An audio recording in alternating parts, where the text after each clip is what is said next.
বিসমিল্লাহির রহমানির রহিম। আসসালামু আলাইকুম। এটা হলো কাঁঠাল আর চালের পিঠা। আর কাঁঠালের পিঠা কি দিয়ে বানিয়েছি, এটার সাথে দিয়েছি আমি সাদা তিল আর চিনি, আর কোনো কিছুই দিই নেই। আর এটা দিয়ে আমি সুস্বাদু একটা নাস্তা বানালাম আর আপনাদের সাথে শেয়ার করলাম। আপনাদের দেখে ভালো লেগে থাকলে অবশ্যই এরকম করে বানিয়ে খাবেন।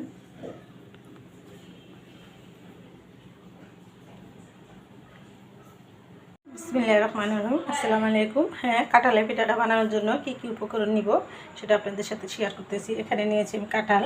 এটা সিজনালি কাঁঠালটা আমি সিদ্ধ করে রেখে দিয়েছিলাম, সেটাই আমি নিব এই পিঠার জন্য। আর নিয়েছি এখানে চাল, আতপ চাল।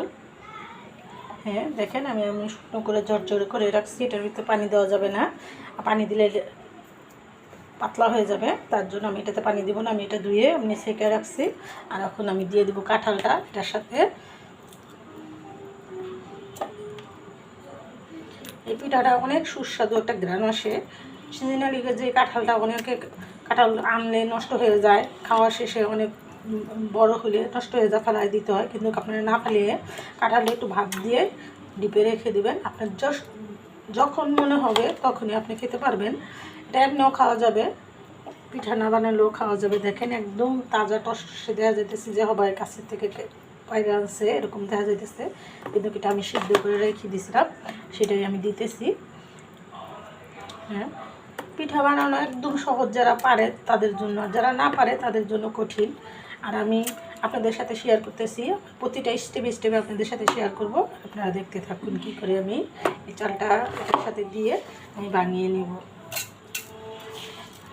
যাদের ব্লেন্ডার আছে তারা ব্লেন্ডার করে নেবেন, আর যাদের ব্লেন্ডার নাই তারা পাটার পিসেও বানাইতে পারেন, হয়তো মেশিনে গুঁড়ো করে নিয়ে আসতে পারেন।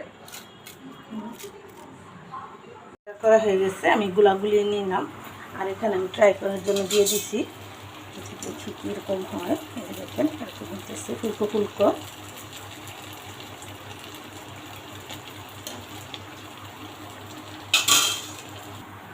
এখন একটা করে দিয়ে দিব।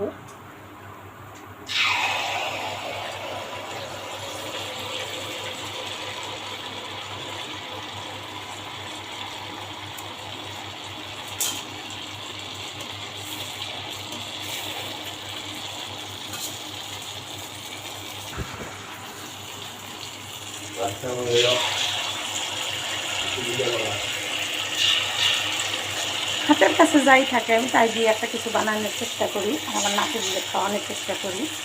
সবসময় আমি নিজে হাতে বানিয়ে খাওয়াই। আর হোটেল রেস্টুরেন্টের খাবার আমি বেশি একটা পছন্দ করি না, আমি নিজে বানিয়ে খেতেই পছন্দ করি। আমি সাধারণ কিছু হলে এটা বানিয়ে আপনাদের সাথে শেয়ার করি। আপনারা আমার ভিডিওটা জানি আপনারা অনেক ভালোবাসেন।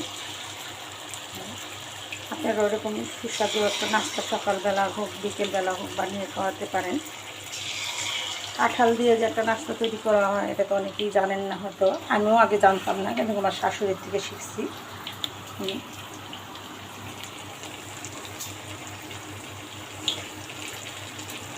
একদম সব ফুলকো ফুলকো হবে। আর এটাতে আমি কী কী উপকরণ কী কী মশলা দিলাম, এটাতে দিছি হলো সাদা তিল আর চিনি আর লবণ, আর কোনো কিছুই দিই নেই। আর এটা দিয়ে বানাইলাম ফুলকো ফুলকো পিঠাগুলো। আপনারা এরকম করে বানিয়ে খাবেন। আর আমার এটা দেখতে ভালো লেগে থাকলে অবশ্যই একটা লাইক, একটা কমেন্ট, একটা শেয়ার করে দেবেন। করে গেছে আমি উঠিয়ে নিব। দেখেন কত সুন্দর হয়েছে, রসগোল্লার মতো। এটা ঠান্ডা হলে আলাদা আলাদা হয়ে যাবে।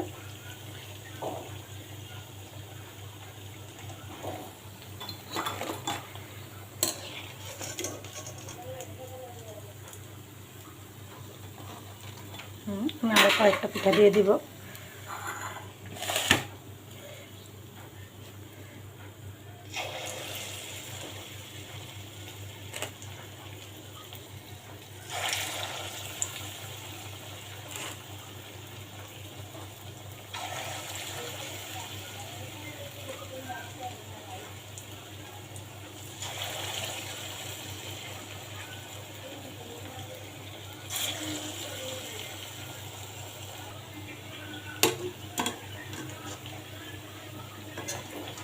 কাঁঠাল দেওয়ার জন্য এটা পিছলা হয়ে গেছে, আর আঠালো বেশি হয়েছে, মিষ্টিটাও বেশি হয়েছে। আপনারা চিনি কম দিয়ে নেবেন। আমি একটু চিনি বেশি দিয়ে ফেলছি, আমরা চিনি কম খাই, তারপরও চিনি বেশি হয়ে গেছে। আর আমি এটাতে কী কী দিলাম সেটা আপনাদের সাথে শেয়ার করলাম। আর এরকম করে আপনারাও বানিয়ে খাবেন সুস্বাদু নাস্তা।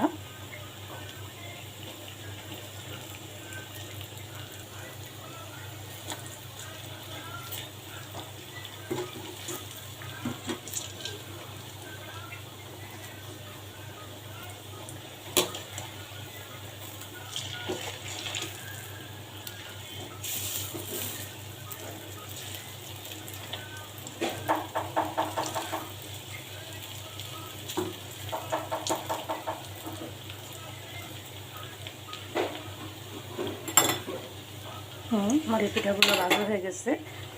আর আমি ভিডিওটা না বড় করে এখানে রেখে দিলাম। আমি এখন পিঠাগুলো উঠিয়ে নিব। আর আপনারা এরকম করে সুস্বাদু নাস্তা বানিয়ে খাবেন।